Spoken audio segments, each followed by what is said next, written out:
Season 2, Episode 247 for September 4th, 2023. Tonight we're going to discuss the speed of evolution, shell companies shouldn't hold property, rocket raccoons invade Belgium, Smarty Pants, no really, that's the name, 14 upcoming computer games, breaking the ice for sick scientist, skiing for dust, Gnawing Desire for iPhone, Alligators in Pennsylvania River, Deez Lawsuits, Truth in Advertising, and new Arc Line, the Steampunk RPG. That and maybe a little snark. Up next on ohmTown Daily.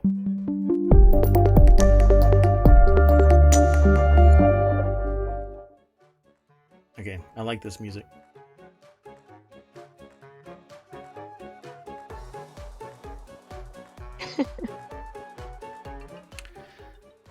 All right, folks.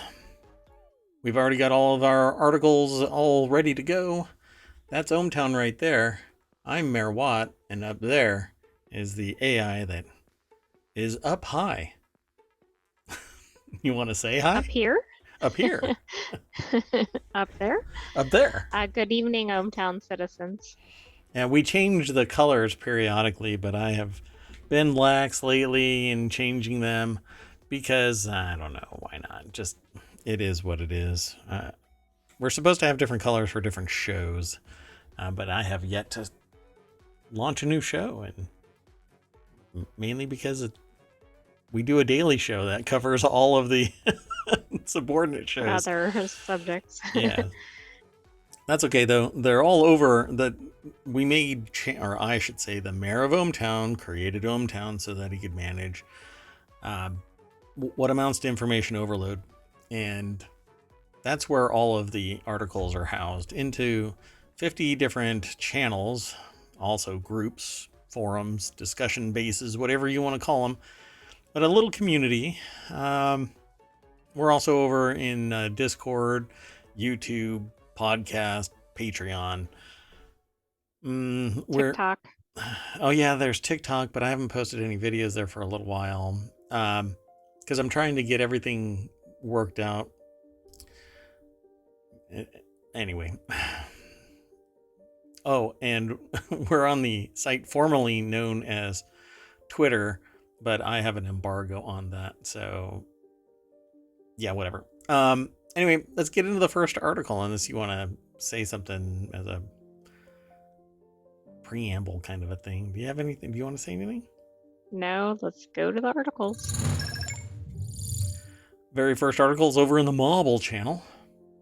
Plesiosaurs are plesiosaur that they've been able to double the neck size in I'm sorry, I couldn't keep that going. Plesiosaurs doubled their neck length by gaining new vertebrae, research shows. And this is what I'm referring to as the speed of evolution. Yeah, I was going to say, I'm hoping this is through evolution and not one sitting there getting just taller. Through force of, it's like my beard. Through force of will alone, I can make it grow. And so plesiosaurs were very plesiosaured with themselves that they grew a longer neck. It took them 5 million years, apparently. The article's over at phys.org. Plesiosaured. I'm very plesiosaured with myself that I made that work. University of Bristol is the source. Their lengthy necks used for chasing fast-moving fish developed quickly over a 5 million year period around 250 million years ago. That's a quick period? Yeah, apparently. I mean, on the geologic scale, I suppose, and the history of time scale, 5 million years to grow a... So are plesiosaurs the giraffes of the... That's what it reminds me of. I was thinking of a giraffe. late Cretaceous period, I suppose. There you go.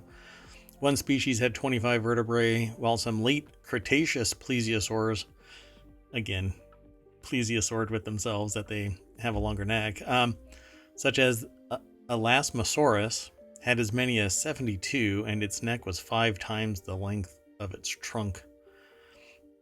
So it had less junk in its trunk and more in its frunk. I'm sorry, everybody. The animals originated I don't in the think early... you are. No, I'm not. I'm a plesiosaur today. Oh gosh, it's making me sore. The animals originated in the early Triassic, 4 million years after the end Permian mass extinction wiped out around 90% of Earth's species, and during a time of rapid change, following the disaster. Hey, maybe that's what'll happen again with climate change. Maybe there will be a mass die-off, and I'll grow a new neck, a longer neck. No? I think that would be a little odd, but I'll okay. be 5 million years old and an oldiosaur. I'm gonna go. Let's just move on. Oh, the next article's over on the Hedge Ideas channel. Owners of 100,000 properties held by foreign shell companies unknown despite new UK laws. Before I get into this article, I'm going to throw this article over into the chat. My bot has not thrown the title into the chat either. I'm getting upset with this bot. That's okay though. We'll muddle through this. I'm not plesiosaur with the bot. It's an external bot too. It's not the one that I'm in control of directly. Anyway, so this is kind of an interesting thing because I have, when I talk about some things, it makes it sound like I'm telling people what to do or how to think or whatever, but I'm really just talking about the news, and then I'm espousing my particular view and not really telling you that's how you personally should do it. I would be probably pleased if I were to hear that somebody said, that makes more sense than the way that I was thinking about this. Just like I'm sure other people would be pleased that I change my way of thinking about certain things, like, I don't know, stepping on the necks of subordinates so that I could get ahead, that kind of a thing, but no, I won't do that. That said, this article is about shell companies that are owning property. And I have a problem with certain types of property being held by companies. More than 2/3 of English and Welsh properties held by foreign shell companies do not report the identity of their owners, according to analysis that found significant flaws in laws meant to prevent oligarchs from hiding their wealth. But that right there is really... this is the creation of an oligarch.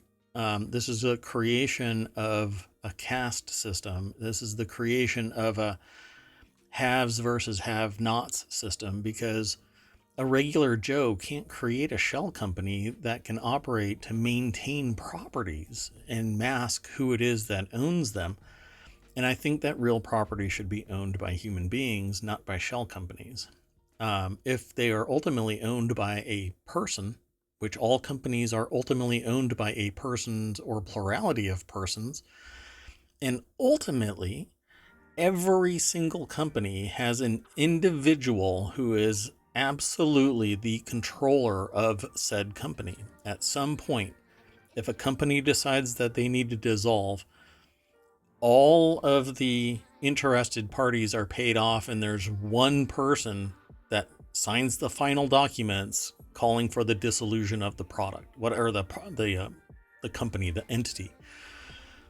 And in some cases, that person is ultimately liable for any outstanding burdens, depending on the structure of the organization.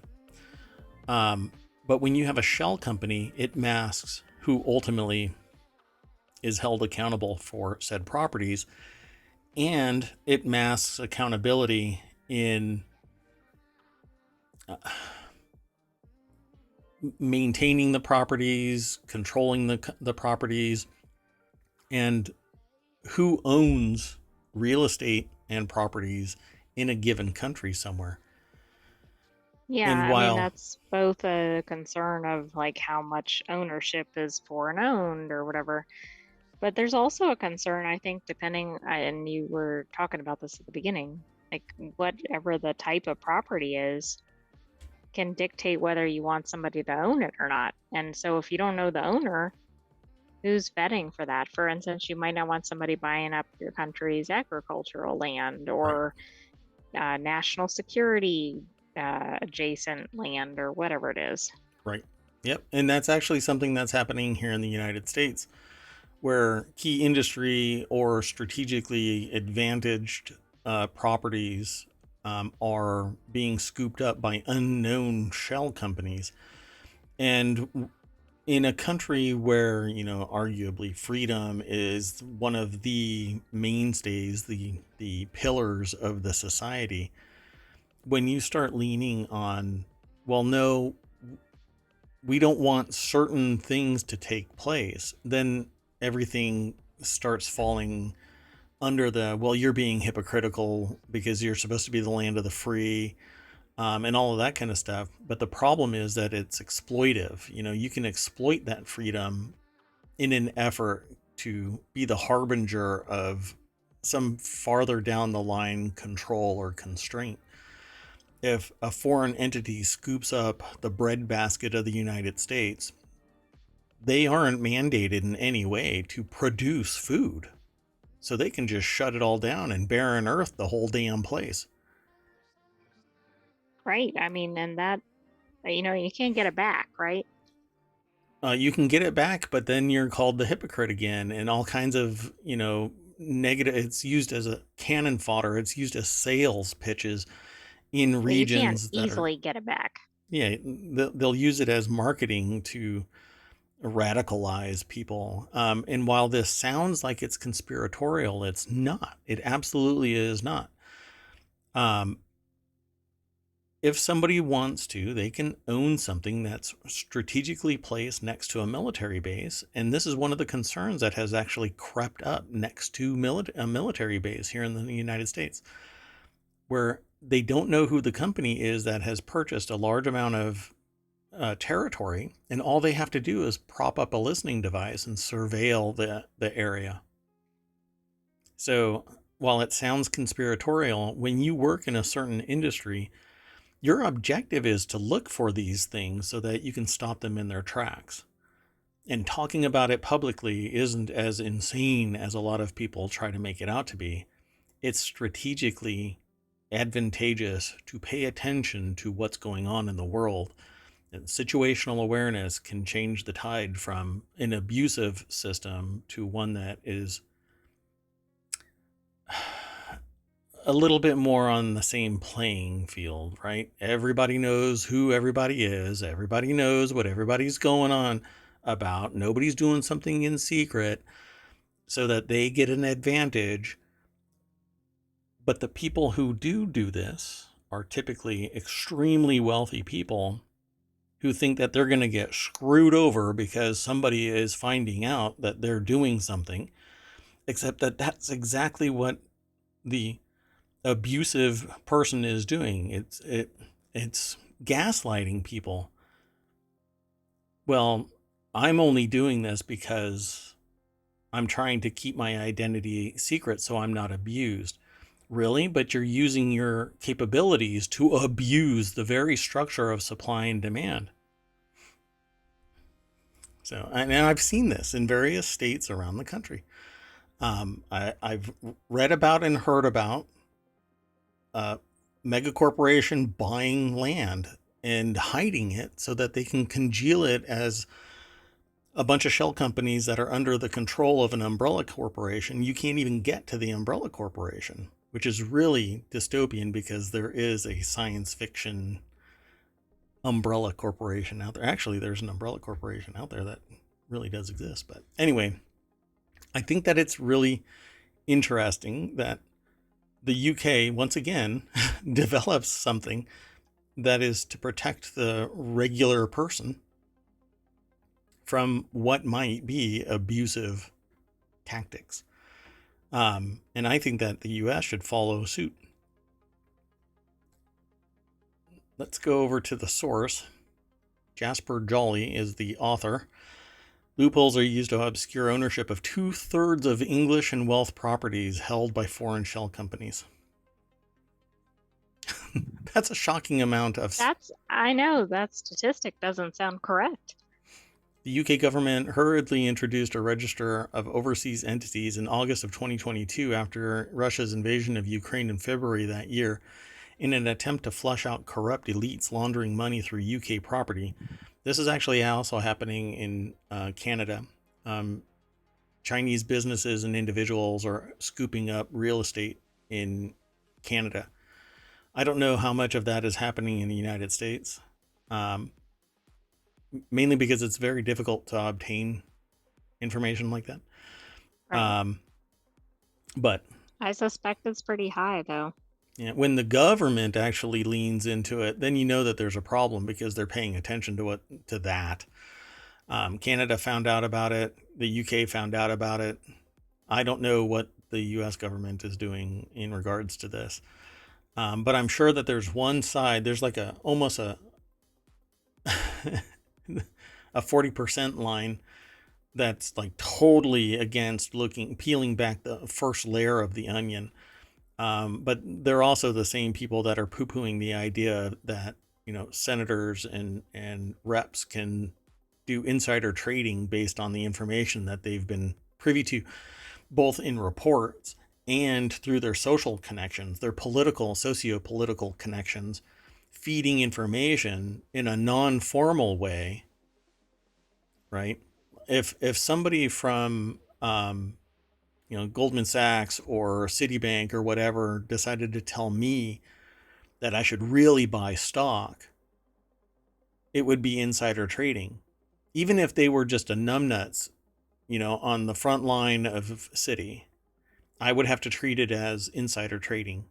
Because when it does manifest and I bought stock, that thing would trigger an audit so fast it would make my head spin. But if you're a millionaire or a billionaire, oh, well, I just have, information, that's just how it works. No, dumbass, Does that voice go with that character? Sometimes. Maybe. Yeah, maybe. Anyway, the UK government hurriedly introduced this because Russian elites or corrupt elites or just elites were laundering and purchasing. They were exfiltrating wealth from one country, purchasing property in another. Then they could sell that property at any time and it would actually be washed because you wouldn't have the direct then it's connection. An English transaction or whatever. Correct. Instead of a fill in the blank country. And then it stays in country until they want to trade it as some fiduciary instrument to some other country, but hardly ever coming back. Not until the ruble starts to climb again. Considering it's at an all-time low, they're not going to do that. But they saved their wealth by exfiltrating it before the collapse. In more stable economies, then the money stays more stable. Unless something weird happens, like, I don't know, a massive pandemic and massive spending year after year since 2001, only to be recovered by some political leadership and then be squandered again by knock-on following the stability efforts of one government-aligned organization. Am I not making any sense here? I'm basically saying that the polarity in U.S. government is we recover and then somebody else spends the entire kitty. Oh, and then some. So now we have massive inflation, but people aren't counting it as inflation. They're saying, the inflation is going up. But this is all part of the whole machinations that the regular Joe isn't capable of handling. You cannot survive this. But the ultra rich can buy properties in England and Wales, Canada, the US, stabilizing their wealth. But the normal person can't sit there and go and buy a $500,000 house in the UK countryside at any point. Anyway, corruption watchdogs and MPs have long warned that the lack of information on the true owners of the 152,000 properties owned by overseas entities made the UK, and particularly London, an attractive haven for proceeds of crime and corruption. The lack of information also makes it harder to freeze assets if a person is placed under sanctions. It's because it's under some nebulous ghost company. The analysis found that trusts were used to hold property in 63% of those with obscured overseas ownership.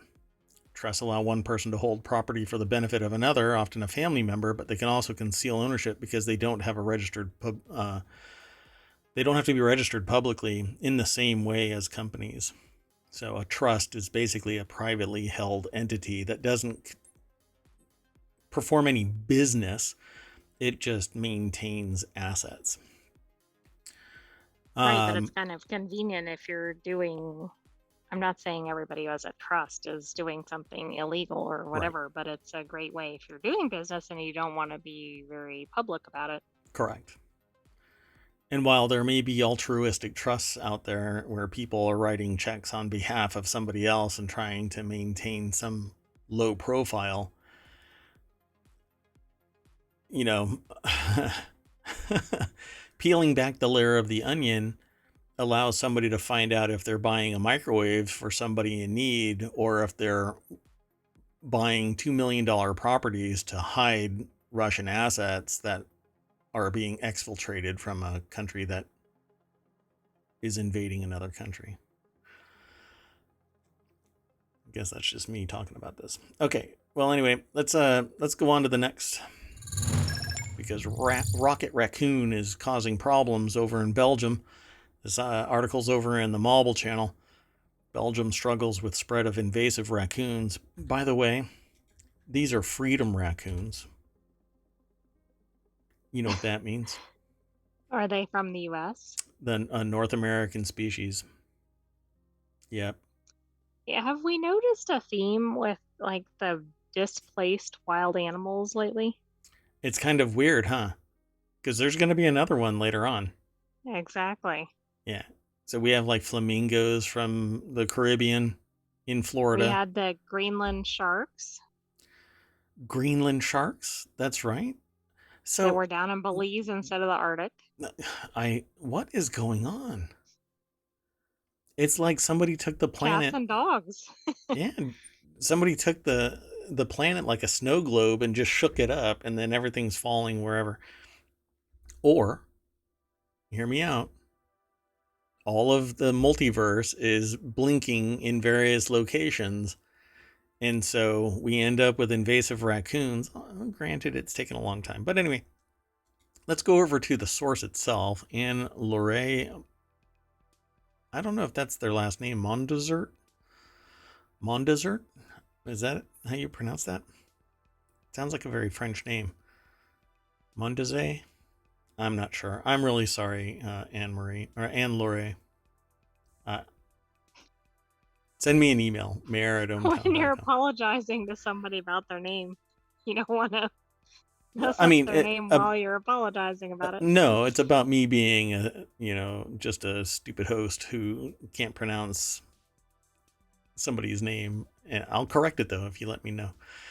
Anyway, phys.org is the source. The AI is actually throwing error messages at me, like no, just stop, go, do something else, move on, abort, pull the ripcord, run away. Attempt it and move on. Okay. And I'll try to be more straight-laced about it. Authorities admit it's too late for any cull to eradicate the entire population of more than 50,000 that have made it home in the forested hills of southern Belgium. So Belgium may just have to live with the new arrivals while battling to control their numbers and protect vulnerable local fauna from being eaten or catching diseases. Those damn American raccoons. They're supposed to be guardians of the galaxy, not violators of Exactly. Belgian forest. It says we can't now respond to all the requests, says Petit, a ranger in the Barrier Matthew Woods near Tenneville. Geez, I should probably go back to high school and learn some French.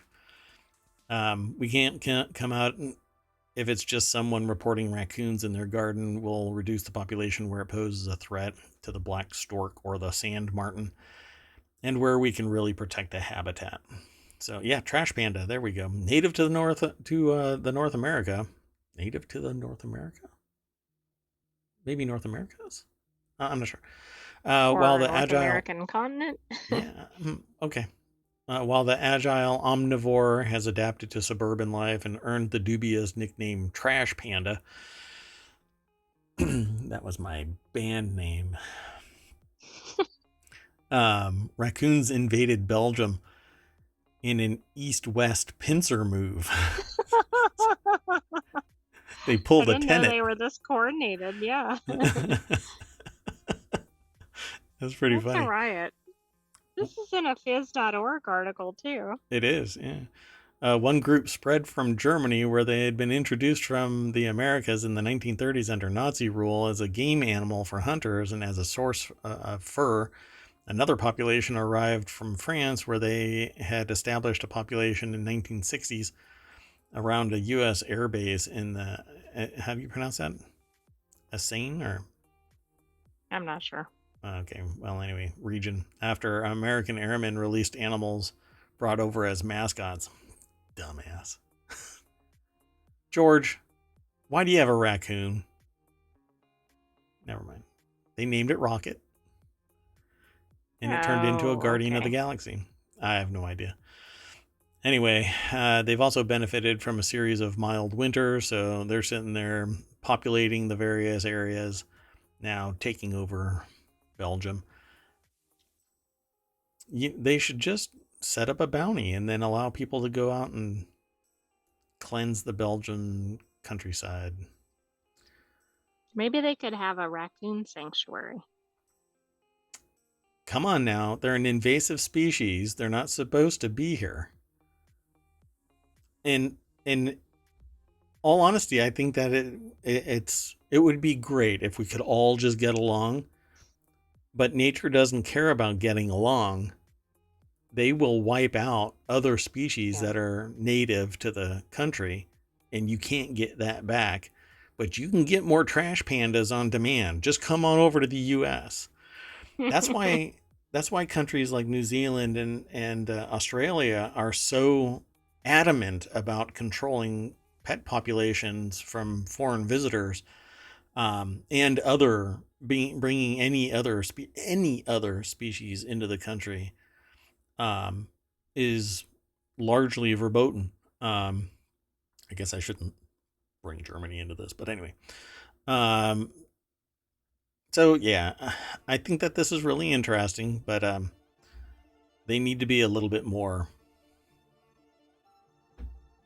overt about stopping them. Much to, animal lover chagrin, they need to be removed wholesale. Fine, scoop them up and airdrop them into the U.S. Everything else is flying over the U.S. Could put them on some of those weather balloons. That's right, a surveillance raccoon. The next article is over in ohmTown Daily. The U.S. government is investing $22 million into developing surveillance clothing that includes shirts, pants, and underwear that can record video and audio. This is cannon fodder for the wingnut side of things. Well, okay, so I'm trying to figure out the underwear piece. So, like, I could see on a shirt or on some pants, right, on the exterior of it. Sure, but the underwear? Well, sometimes you have to surveil in a clandestine operation where all you are is in your skivvies. And there you have it. Underwear. Underwear camera. You know this will get abused, but anyway, the point of this is actually for clandestine operations, surveillance operations. But I know that there's some wingnut out there that's going to be sitting there going, the U.S. wants to spy on me and they're going to put it in my underwear. No, dumbass. Believe me, nobody wants to get into your underwear. I think they're giving themselves too much credit, like Yeah. they'd be capable of surveilling people. The only time anybody has ended up on any government watch list is when they invaded the Capitol on January 6th. That's the fastest way. Say you're going to do something on a plane. That's a pretty fast way. The government really doesn't care about anybody unless they try to, I don't know, Like threaten the government. overthrow Yeah. democracy, for crying out loud. The federal government has a $22 million surveillance clothing program. They call it surveillance program, but it's not the program like what took place insinuating government listening devices into the communication systems of the nation. It isn't to surveil everybody, mass surveillance. It isn't part of the NSA data center in Utah. This is a, a system and means, a process of developing clothing so that operatives can wear this stuff and it isn't detectable and can be used, washed, treated as normal, and doesn't get occluded by other things, right? So nowadays you have to have this big old gadget on your chest or something that's super glued to a helmet and you look like a dumbass. But this is so that you can just put on clothes and everything functions. What's really funny about this is they're like, oh, this is a 48-month, it's like a 4-year grant opportunity or something like that. And they've named some companies. And I'm sitting there going, I could probably do this right now. I could build a prototype right now with a pair of jeans because I've got pretty much everything that would be needed. I can make a little tiny camera.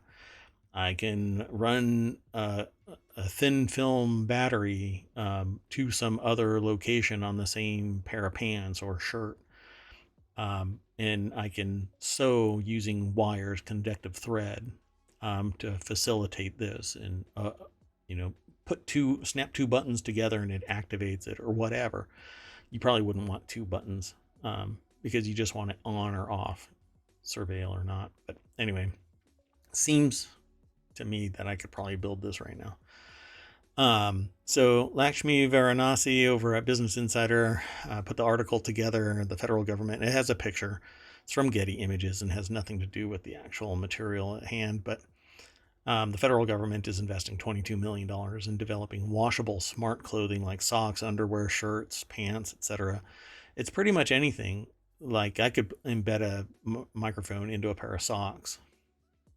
And the only problem here, though, is a metal detector would set it off. You'd need something pretty exotic to conduct electricity, store material, etc., store a charge, and activate a listening device. It'll have metal in it. Socks typically don't have metal in it. So if you're doing something clandestine and there's somebody that's ultra paranoid, That might not work out too well. Yeah, you're pretty screwed either way. You got to do something a little bit more exotic, like having children gift something that's supposed to hang on the wall of a political office so that a listening device can be tapped into remotely. And For it has decades. for decades until somebody goes, huh, this thing's rattling. I don't remember how they found that listening device. What was it? I don't remember. I know that it was a big I can't remember placard. how it got uncovered. I feel like it was because of the specific intelligence that was released or something. Oh, really? But I thought somebody dropped I it can't remember. and it like Oh, maybe chipped. And so. I don't know anymore. I'll have to look for it. But anyway, this article over at Business Insider says wearable technology is quickly evolving beyond Fitbits, Apple Watches, and Aura rings. But this is again clandestine. This isn't for regular Joes. The program represents the largest single investment to develop active smart textiles, AST, that feel, move, and function like any other garment. It's part of the DNI, the Director of National Intelligence. I'm not kidding. They actually call it Smarty Pants.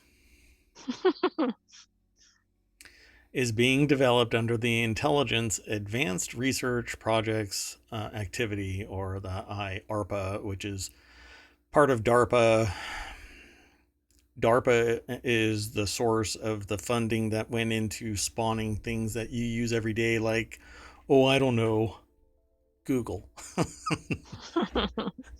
Google was a DARPA project, folks. So if you're really upset about things that the government funds, then you're going to have to delete your account over at Google. So time to move on. DARPA does a lot of grant writing or grant fulfillment, and so does ARPA. Internet, anyone? Anyway, in other words, funding moonshots like underwear that's as stretchable and washable as normal underwear, but can also record your every move, is part of basically ARPA, DARPA, the government, etc., and agencies that you've never even heard of, because they don't sit there and talk about it. If you find out about it from an agency that people formerly didn't know existed, then somebody made a huge mistake.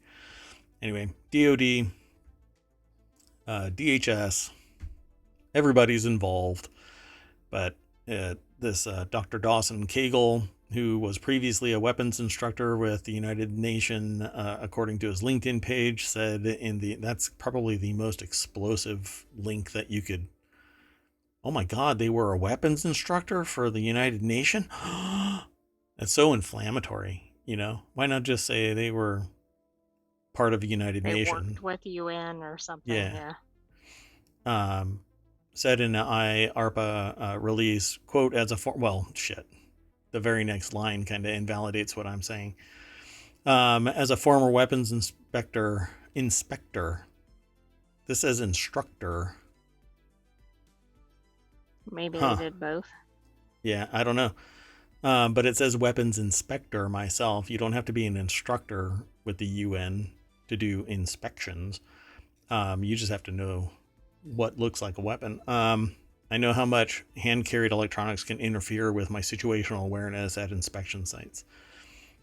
He added, in unknown environments, I'd rather have my hands free to grab ladders and handrails more firmly and keep from hitting my head on than holding some device. But this is not how it works anymore. You have chest cameras, you can put glasses on that have a camera built into them.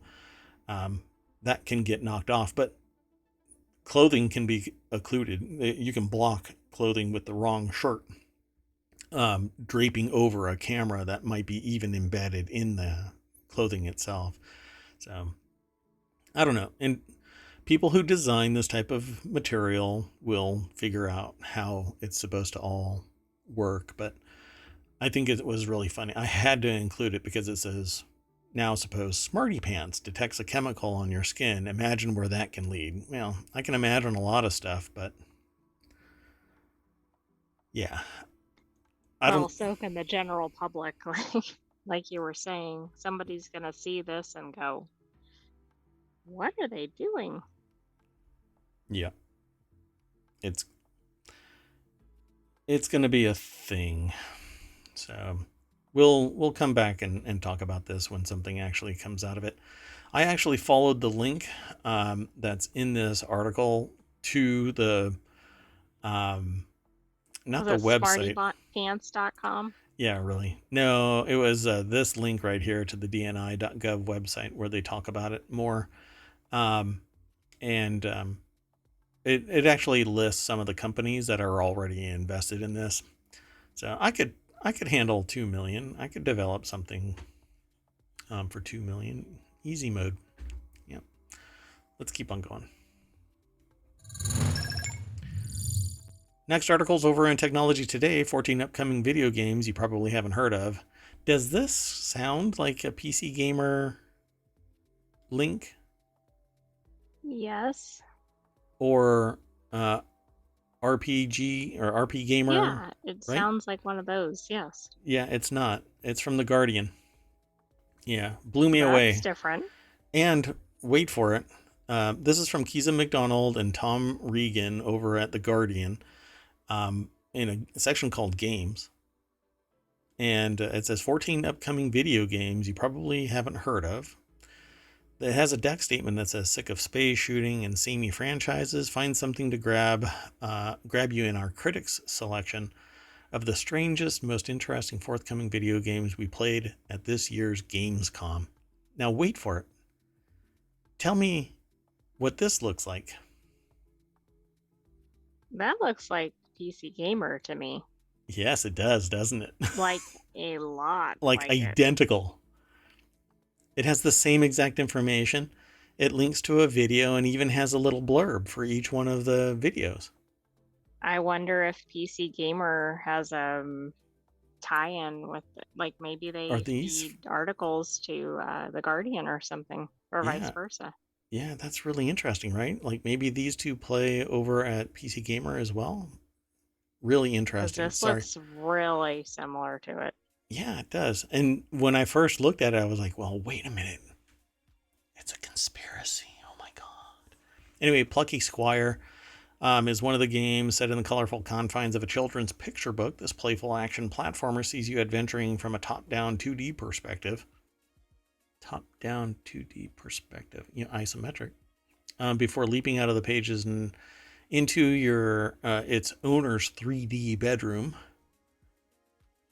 Even in the short demo, Plucky Squire's gameplay ideas bound in and out of focus with a Mario-esque level of invention. Seems like a fun game. There are links to this in the article, so let me throw that over to you in the chat. You can go and check it out. It'll be in the show notes. Paper Trail is another one for PC, Nintendo, and Switch. Its release date is 2024. The other one is Plucky Squire is 2024 as well. It might be over in Steam Early Access. Oh, it's a PS5 game. And PC, and Xbox, and Nintendo Switch. Huh. It's from the PlayStation YouTube channel, though. Okay, whatever. This one I've actually heard of, AK Axolotl. So, AK Zalotl. Axolotl. You're an axolotl.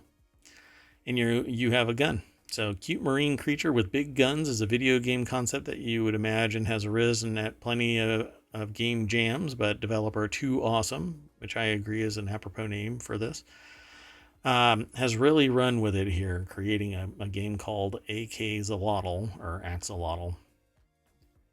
Axolotl is pissed, and he wants revenge. Anyway, the many pieces of Mr. Coup, that's coming out, well, September 7th, so later this week, supposedly. Surreal and rather morbid Spanish point-and-click adventure game whose hand-drawn animation reminds the author of, or authors, of the adverts they saw on European TV in the holiday in the 90s. So that might be weird. Headbangers Rhythm Royale, Tiny Bookshop. Tiny Bookshop is a very peaceful looking affair in which you run a bookshop out of a little caravan in a seaside town. I swear we've either talked about this. Oh no. Yeah, that one looks familiar.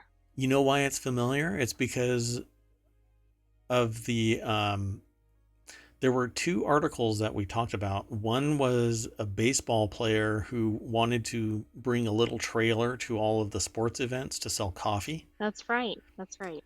And it had that kind of a little, tiny house Aesthetic. feel.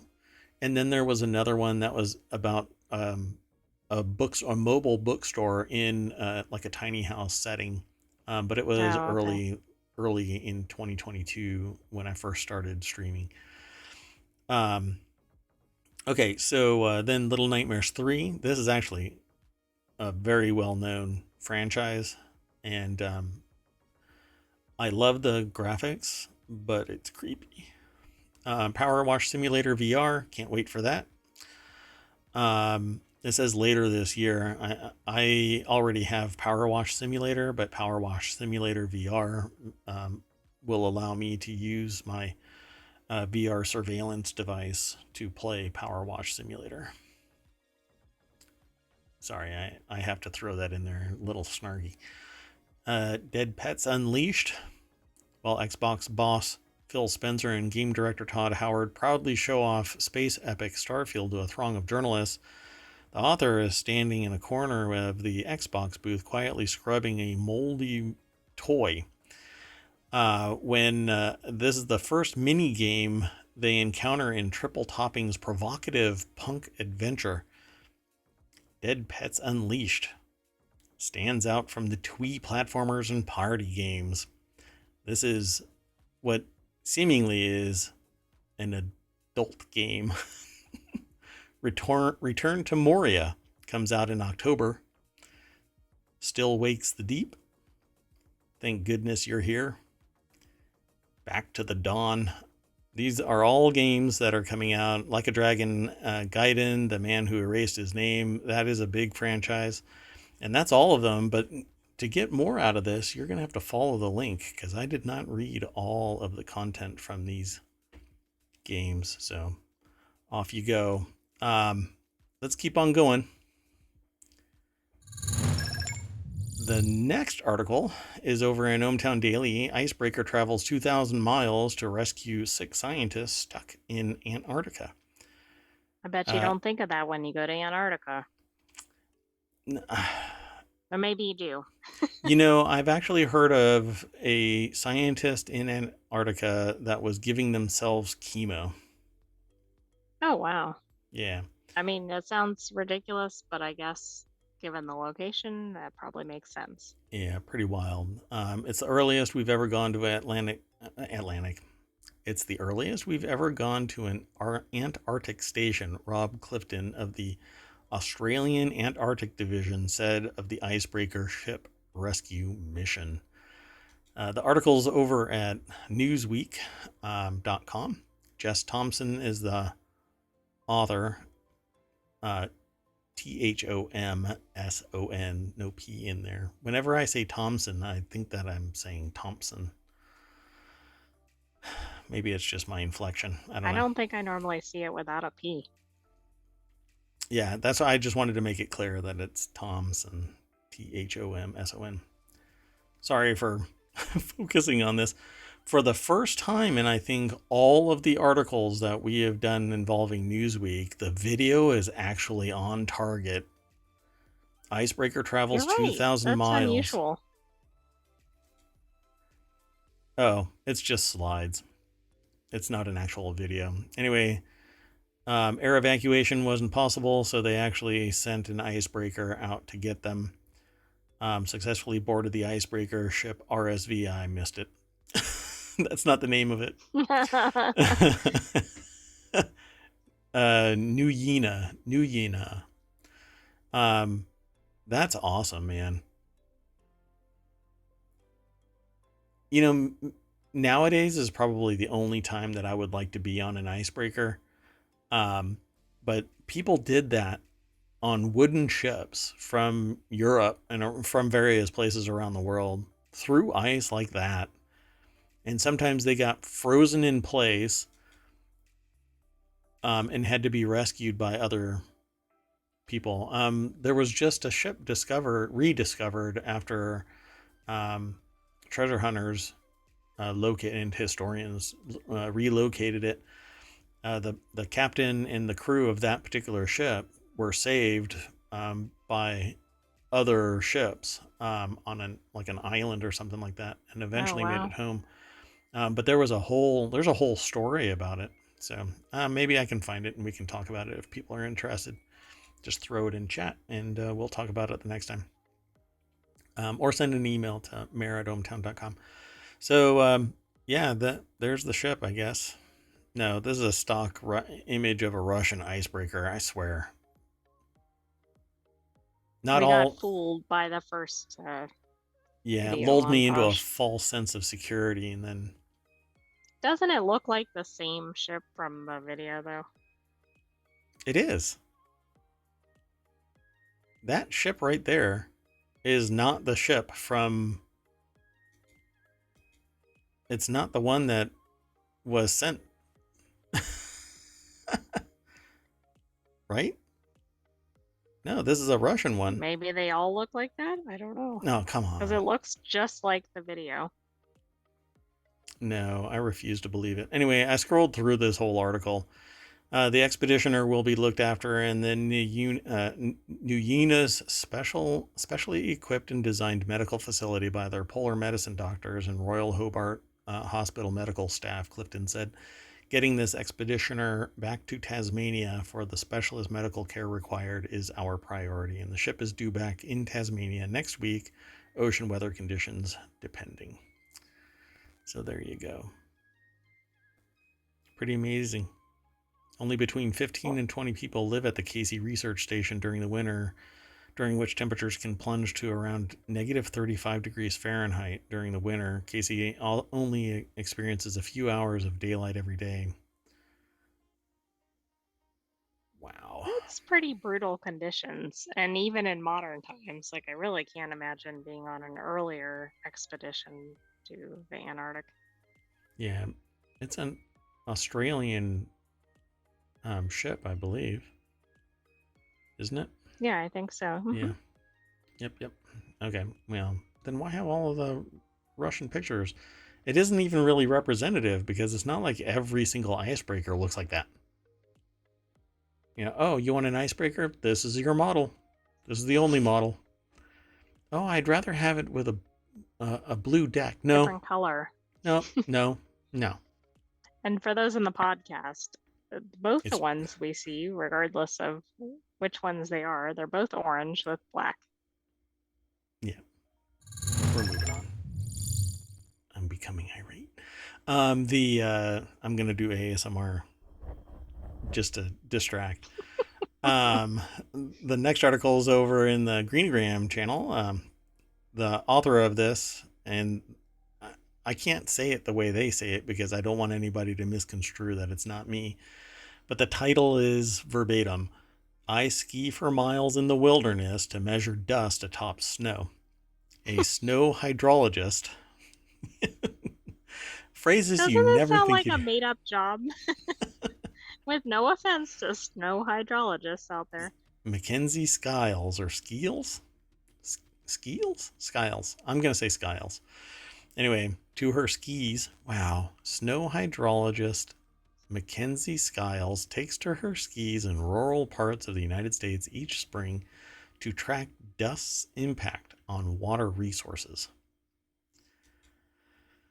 I want to say something, but I don't want to dox myself. So I'll have to go and talk about this later, but just remind me.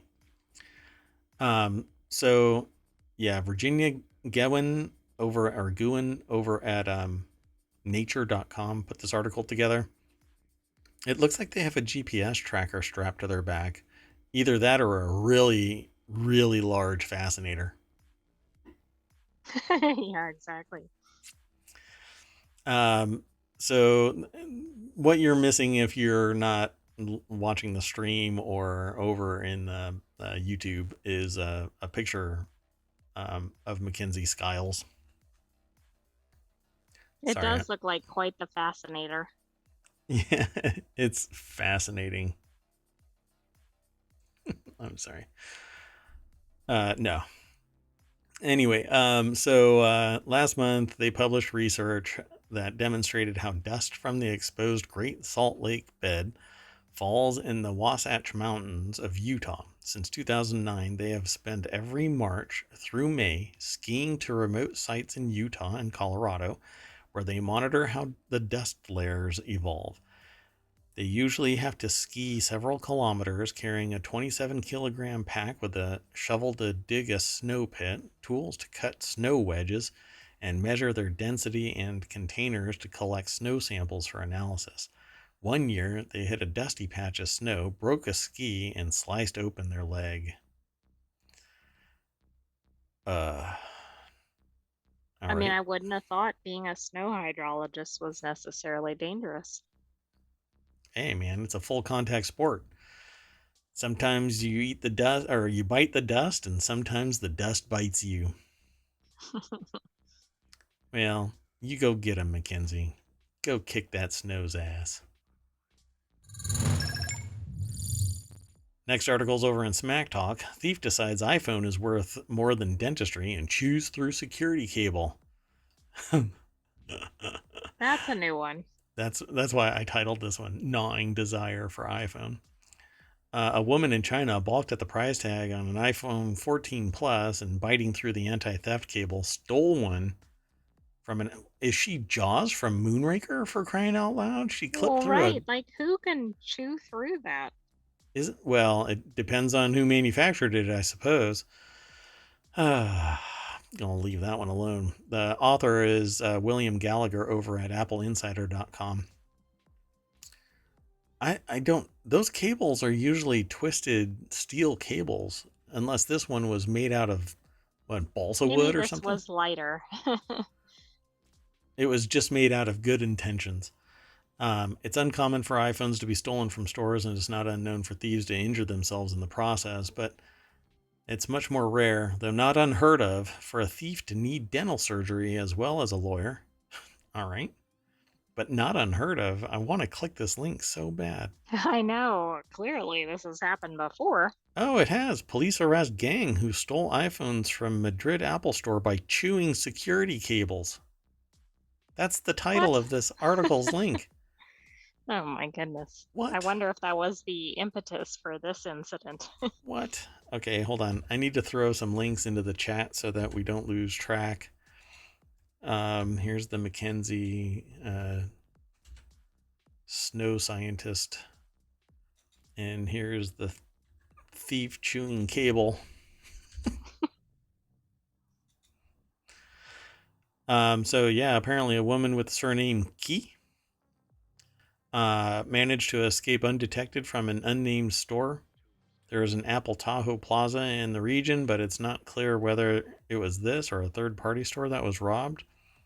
It was after Q or Qui had left the store that staff noticed the remains of the chewed-off cable and that an iPhone was missing. Within 30 minutes, security footage led police to arrest Key outside her home. Do you think Well, they took dental impressions? no, the massive surveillance state led right to him. Plus, those tiny little cables wouldn't have enough bite on them, to... I'm picturing like teeth marks on the cable, but Shoot, I was hungry. Um, so according to police officer Zhang Jinong, he spent some time wandering around the store in order to look as if she were simply browsing. Then she bit at the cable, moved on to chewing through it before heading out of the store with the iPhone.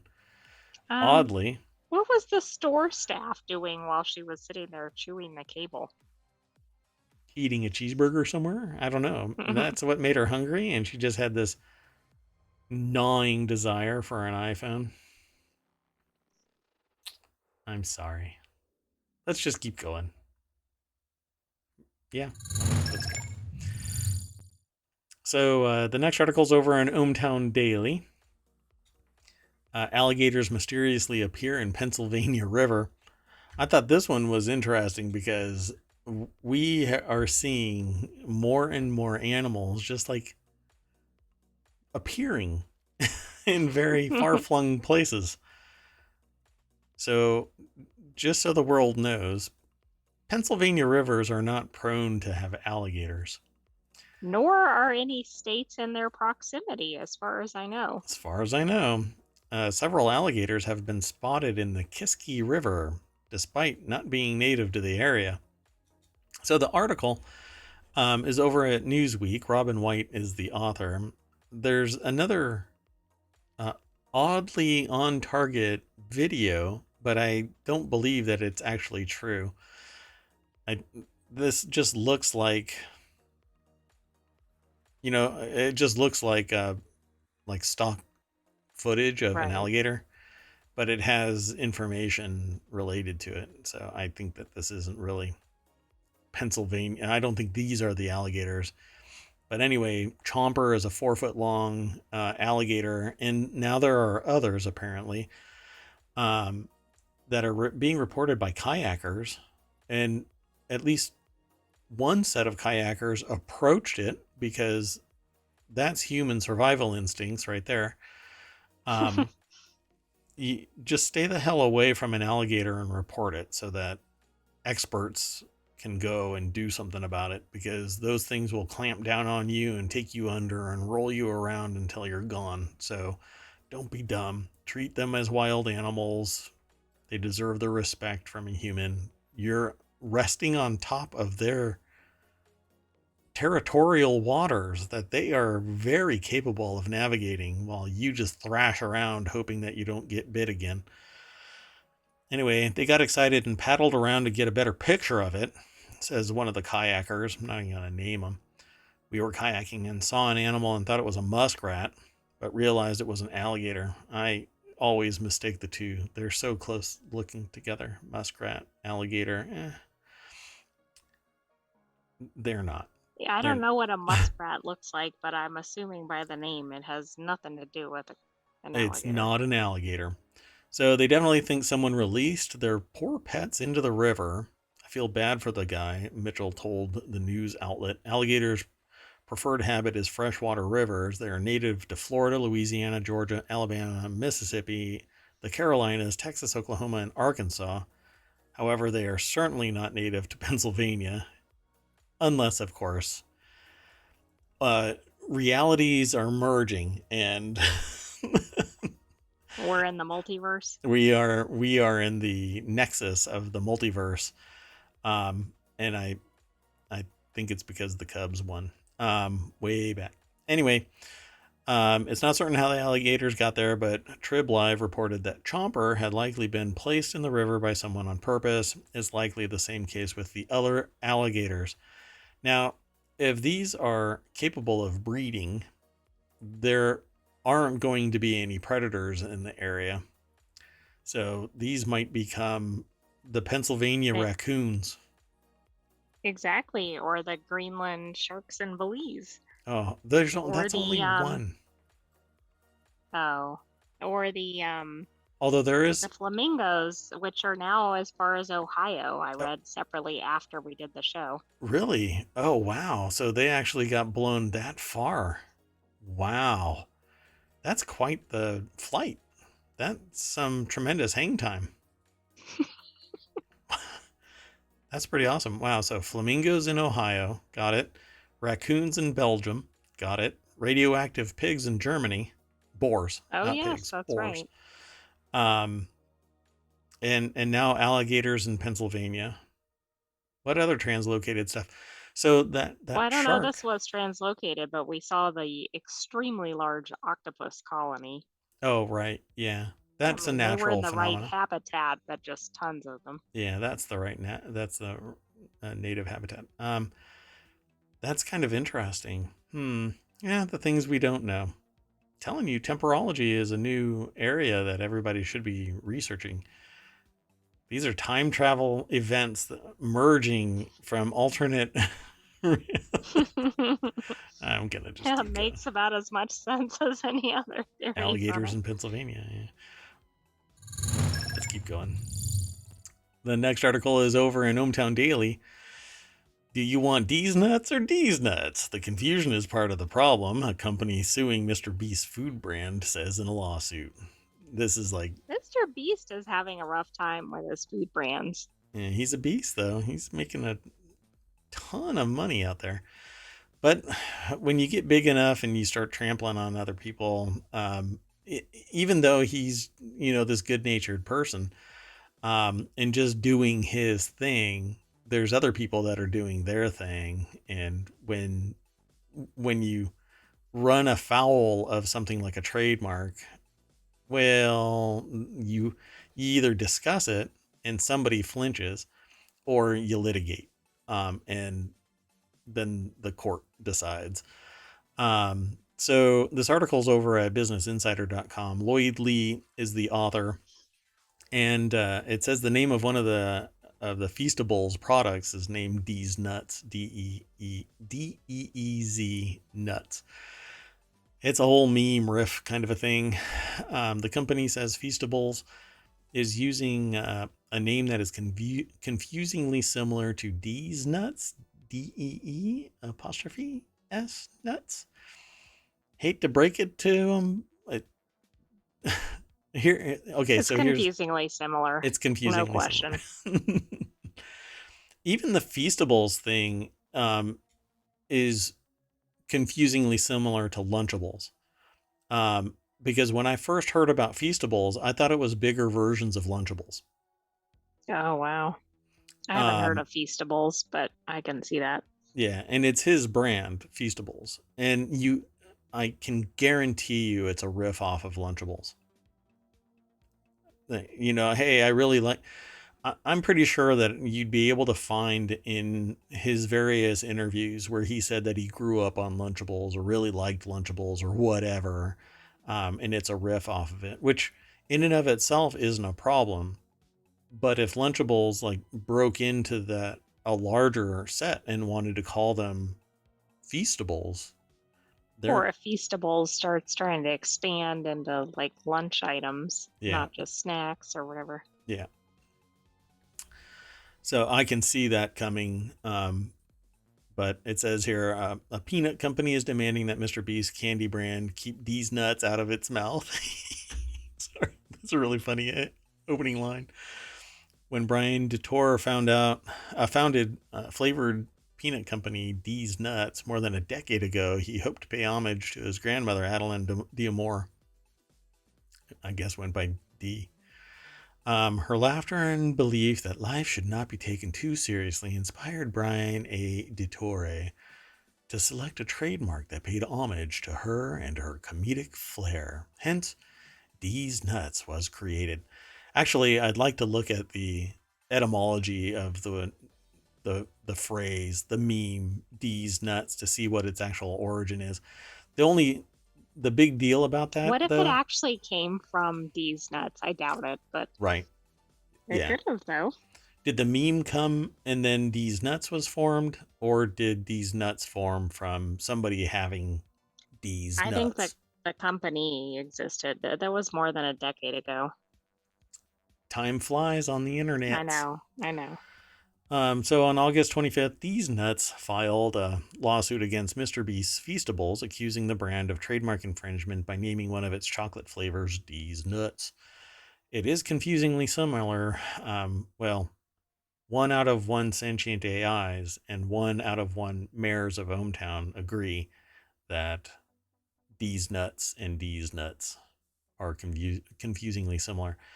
The only difference, actually, no, there is no difference. I could not equate one from another.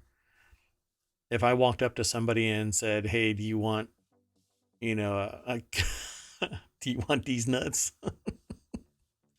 Oh God. Right. The person wouldn't know which brand, Well, they would know which brand, but it's the one that they're more aligned with. So they're either going to hand me Mr. but Beast's it Feastables, or they're going to true, but in two stores you'd get totally different results, correct. which just kind of proves the point, right? Yep, that it's confusingly similar. So, um, now the thing about it is, which one is actually more notorious? Which one is more well known?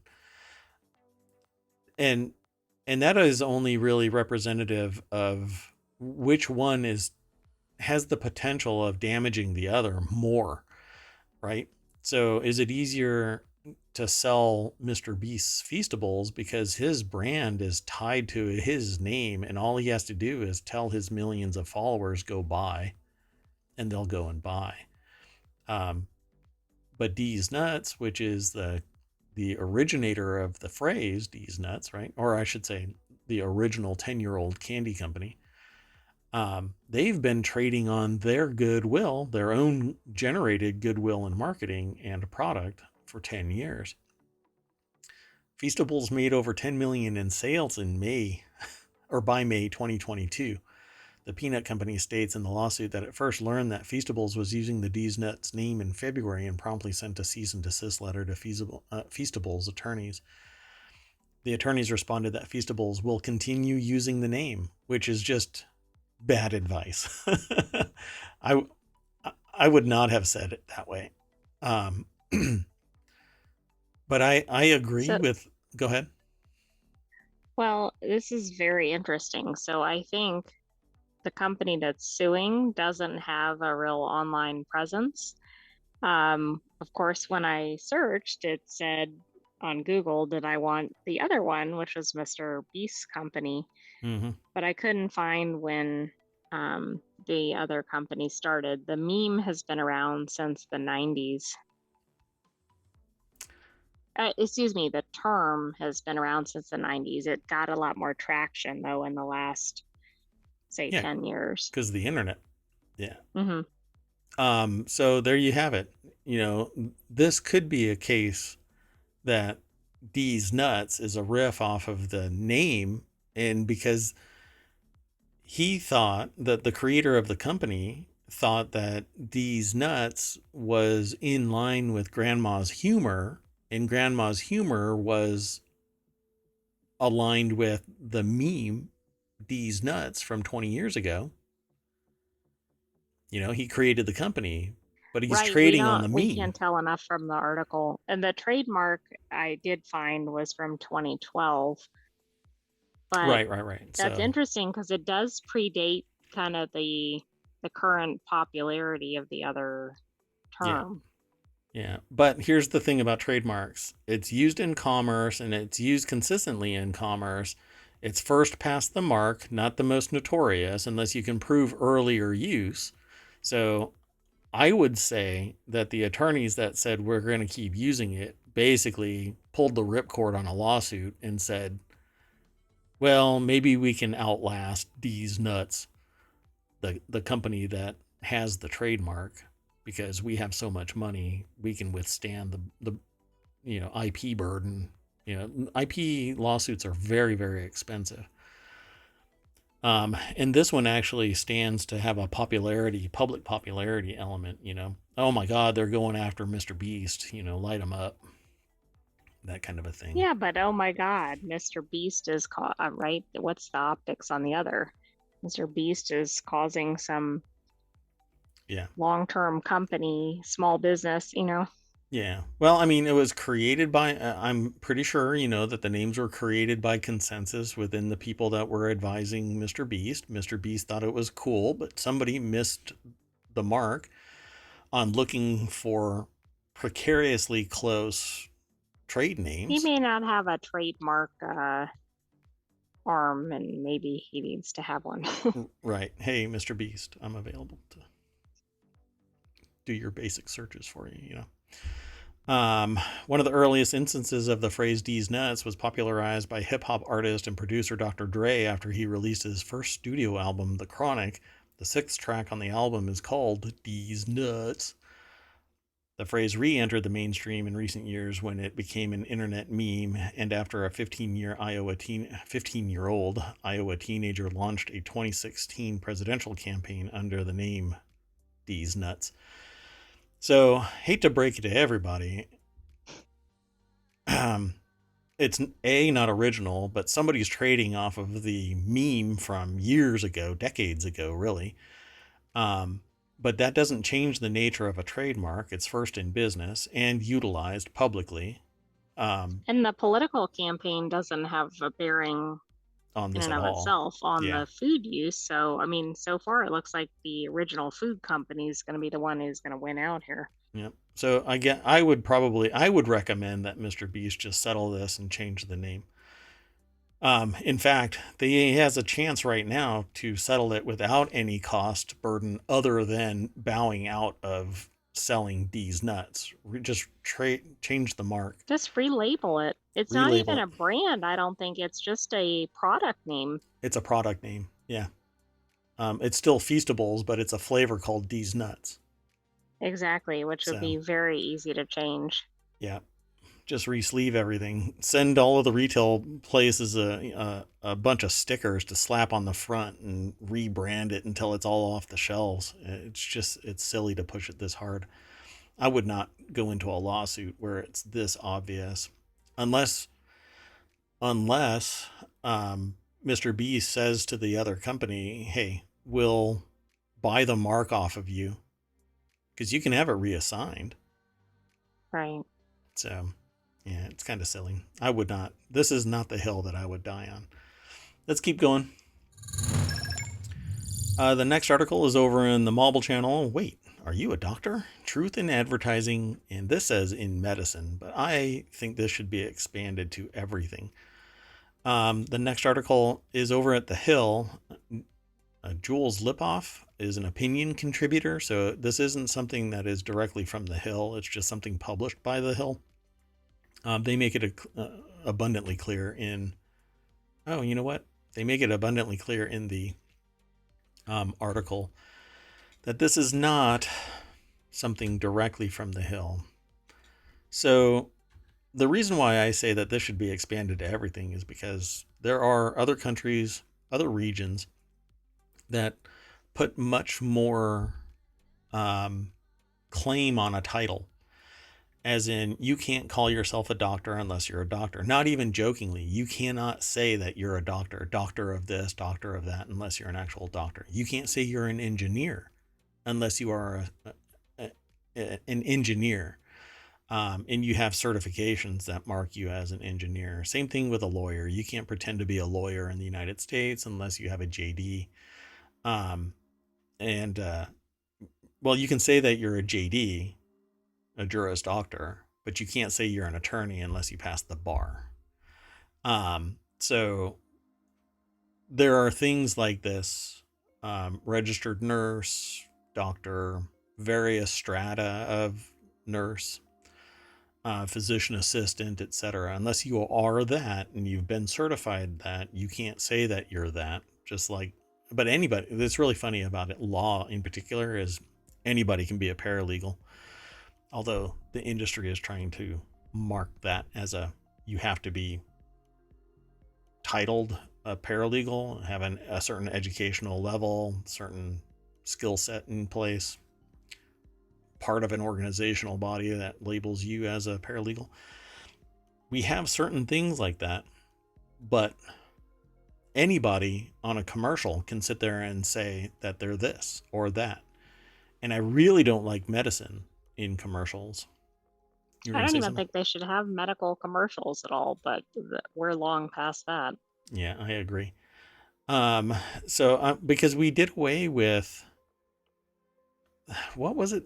Didn't we got rid of like hard alcohol commercials, Well, like cigarette, I assume. I and mean, that cigarette commercials isn't are gone. allowed. Yeah, cigarette commercials are gone too. But there have been other things that have been wiped out. Like on cable, I don't think that you could have, on broadcast TV, I don't think you can have alcohol commercials. Um, Oh, maybe not. yeah, I'd have to look again. It's been a while since I looked into that, but this article talks about doctors specifically. In recent years, there have been an increase in non-physician clinicians, also called mid-level providers or advanced practice providers, providing healthcare. Yeah, I rarely actually see the doctor. These include nurse practitioners and physician's assistants. All of these providers have requirements and standards in order to deliver care and can do an excellent job. But one thing that has surprised this author, not me, but the author, as a doctor, is just how often their patients don't seem to know when they've seen a doctor and when they haven't. I'm not sure if it's mandated, but my understanding is that some doctors' offices make it abundantly clear that you're meeting with a nurse practitioner or a physician's assistant or RN or. Right. I suspect it's a state um, requirement if you have to identify, but I agree. Like you see that in certain medical offices. Gotcha. So here in the article, it says in 2010, Pennsylvania, where the author of this article practices, passed a law mandating that all physicians, nurses, and other healthcare professionals wear photo identification badges that state their credentials clearly, such as physician or registered nurse. Now, this isn't unheard of in many organizations that require accountability for one's actions within the organization. So government agencies always have badges all over the place from time to time, requiring it to be always public, depending on where you are. You're actually standing inside the enterprise. If you're in your office, you don't need it on. If you leave your office, you have to put your badge on. You have to make it very clear when you're going through security checkpoints and stuff like that. In academia, you have to do the same thing.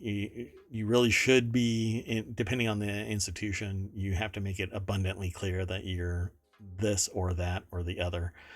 That way you're very overt that this person is this and has these rights to access or make certain statements or do certain things. Well, it gets really nebulous in commercials. It gets really nebulous in advertising, and that has led to a whole bunch of like fast food lawsuits. But can you imagine if people start treating the medical profession as if it's being, as if the ads are actually the spoken word of an Like they're enterprise? actually medical advice or something. Right. Well, I mean, isn't that what happens with pharmaceutical commercials right now? Sure seems that way. I've been told by doctors that their patients come in and say, "Hey, I heard about this." Um, and I've always found it really interesting because it should be the doctor that provides that information, right? They're supposed to be the subject matter expert, but um, I've actually spoken to doctors where I've provided them information and they didn't even know that it existed, which made me go, maybe I want a different doctor. But it wasn't my doctor, right? So these are conversations with doctors that are practicing medical experts, and makes you go, maybe your area of expertise kept you out of alignment with this bit of information. I think so because there's probably hundreds or thousands of pharmaceuticals, and if you're a certain specialty, I mean, you might know something about it, but it might be out of your area, and then you're not going to advise on it anyway. Correct. Which could actually land somebody in a negative health situation because it could be the medication that changes their life. So it's interesting, but I don't think that the predominant amount of marketing is going to be assisting the doctor. It's going to end up more like the doctor has to sit there and go, well, that medication Like is brand new. undo what was on the ad. Yeah. Yeah. Because it's basically whatever. I liken this to people just going to college for the first time, and every new class and experience that they experience is the latest hotness. And so when somebody sees a new medication in an ad, they bring it to the doctor and say, "Hey, I just saw this." And then next week is a new medication. "Hey, I just saw this. Why don't you put me on that?" And the doctor has to unbrainwash, the marketing that created the want. But they seemed really happy in the ad, Doc. Yeah, that's because they're being paid, although at least they were before all the strikes. That's right. And you don't see them having uh, some hormone imbalance that's caused by the medication and they're bleeding from their pores. Let's keep going. There's not much you can say about this article. Finally, the last article for tonight is in Tabletop Nights Steampunk RPG new arc line announced. Publisher Fulcrum Publishing and developer Dreamate Games announced new arc line. The game is a single-player steampunk RPG in development for PC, PlayStation, Xbox Series XS, X and S, and it's planned for release in 2024. So you got a little bit of time to go and check this thing out. The article, let me throw that into the chat so you can follow it. This is actually it's single player. I don't really get a chance to play a lot of games with a plurality of people, but I like the idea of at least narrow bandwidth multiplayer games so that I can invite up to 10 or 12 or 15 people. even temporarily, I want to be able to pull people into my world and experience a game with them. And most of the time nowadays, I want it all the time like that. Like every game that comes out, like Starfield, I really wanted it to be multiplayer, but it's not. Maybe a mod will allow multiplayer to exist, but I don't know when that'll come into existence. I haven't actually looked at the mods yet. But anyway, this game um, is really near and dear to me because I love steampunk. I love cyberpunk. I love these branded stylistic games, and steampunk really speaks to me. At one point, I wanted to make the mayoral mansion themed in a steampunk aesthetic. Um, the only problem is that when the next mayor of ohmTown comes in, they would have to set fire to the mayor's They may mansion. not want it to be steampunk. That's right. So, New Arc Line takes place in a fantasy world currently in a supposed gilded age of magic and technology. However, the shine on the surface belies trouble underneath as tensions grow between the factions and the rich exploit the poor. Players control a new arrival in New Arc, dubbed the Shining City of Progress, as they search for a cure to a fatal disease afflicting their family. Now, I've watched the video of this. It's fun, and I'm gonna play it. So I don't normally play these things, but this one I'm gonna play. I don't know how loud it's gonna be. Welcome to Newark, a place where all your dreams will come true. A place of triumph, of progress and technology. A society that has achieved so much. Unconditional respect for human rights, lavish leisure and cultural pursuits, rapidly growing economy, with unique business opportunities. Enjoy everything Newark has to offer. But I've learned one thing. If you don't draw first, you don't get to draw at all.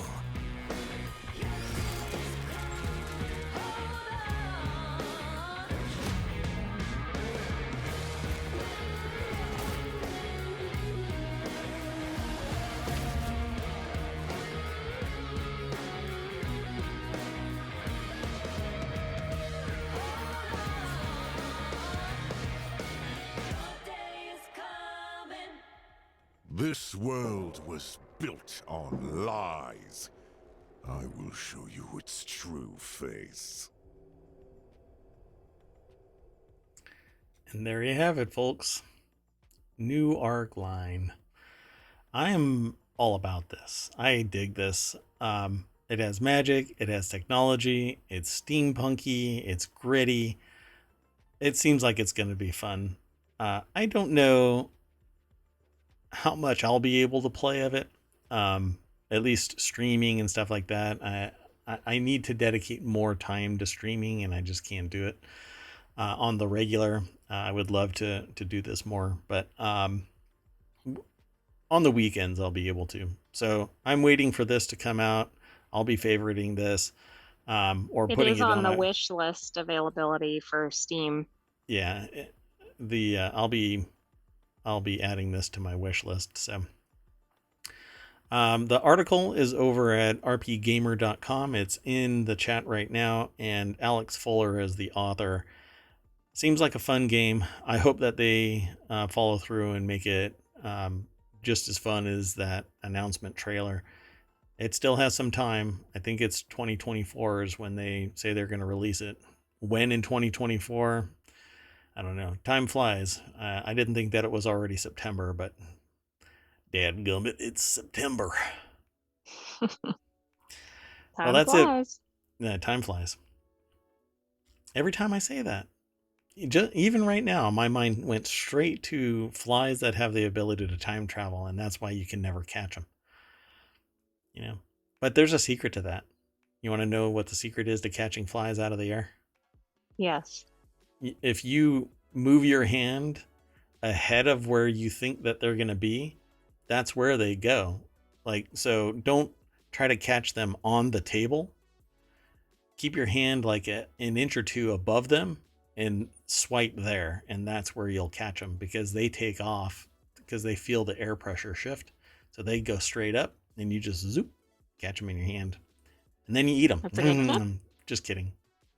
Don't do that. They're minty. Don't eat flies. It's bad for you. It's really, really bad for you. Anyway, we drag you all the way back to the welcome sign, Main Street of ohmTown.com. We refresh the page, and we have a whole bunch of new articles. Yes, everybody, if you haven't heard, COVID is making its way back into the news cycle. It is endemic. It is not something that is going to go away. It's the new standard flu. But it hits harder. So wear a mask, get vaccinated if you can. Wait until they actually have one that works against the new strains. Whole bunch of articles. Everybody from Burning Man is getting out. Yeah. We're on the same page. Star Ocean, the second story over at PAX West. Interesting. What else? The invasive species article, I already submitted that for tomorrow. Okay. Sounds good. If you find an article in ohmTown that you would like us to talk about tomorrow at 9 p.m. Eastern, send an email to mayor@ohmtown.com. I get all of those emails. I really do get all of those emails, and would be happy to include them. If they have affinity, alignment with our articles or not, I'll check it out and try to include it as best I can. Depending on the day, we filter through hundreds of articles throughout the day and find 12. So that we find might be interesting for everybody. So feel free to. If it's not only a good article, but a really good source, we might end up adding the source as well. Yep, that's true. Yep. And I activate and deactivate sources based on what amounts to an ever-changing level of efficacy for news gathering.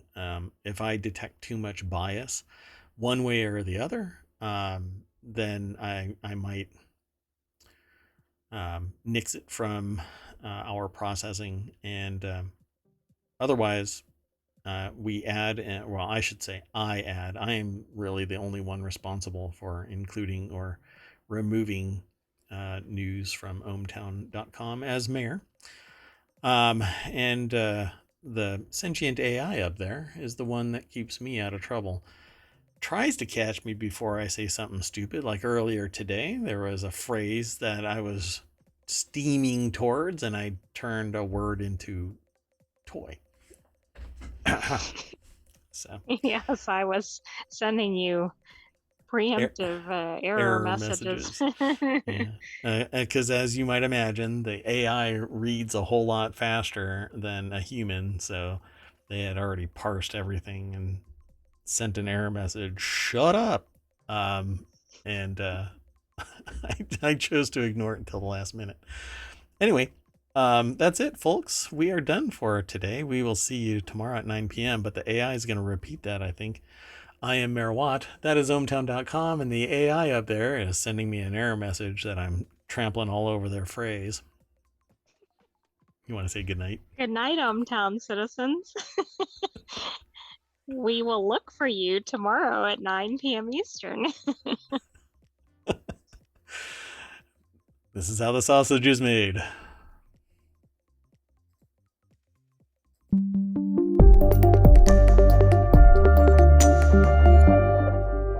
Bye-bye.